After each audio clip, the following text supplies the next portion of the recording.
supplementation.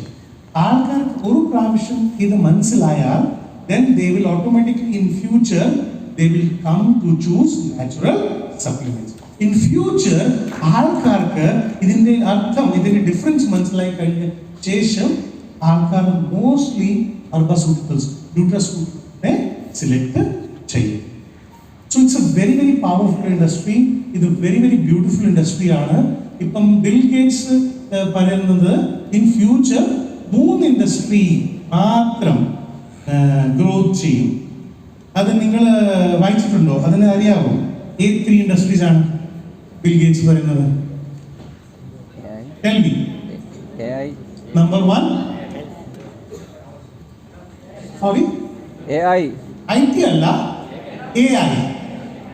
AI associated engineersഉം software ഡെവലപ്പേഴ്സും അതൊക്കെ ചിലപ്പം relevant ആയിട്ടിരിക്കും. Number 2. Wellness. Energy, absolutely. Energy. ഫ്യൂച്ചറിൽ ക്ലീൻ ചീപ്പ് എനർജിയിലുള്ള ഒരു area develop ചെയ്യുന്നതുകൊണ്ടിരിക്കും. Number 3.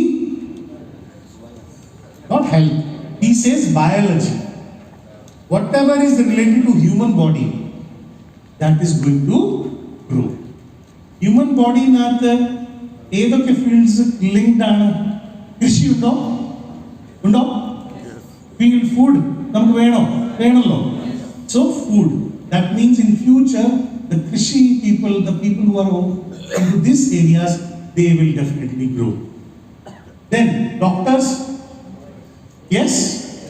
Then people who are associated with the food and health together, or food and health ഇതിന് ഒരുമിച്ചാകാനുള്ള area ഏതാണ്? You guys, am I right? Yes. You guys are already into that field where health and agriculture is combined. So this is a very very good time. ഇത് നല്ല ഒരു സമയമാണ്. നമ്മൾ ഒരു stock options ആയിട്ട് ഇതിനു വേണ്ടി പ്രോപ്പർ ഇതിന് we must participate. We must take a share in this industry for future.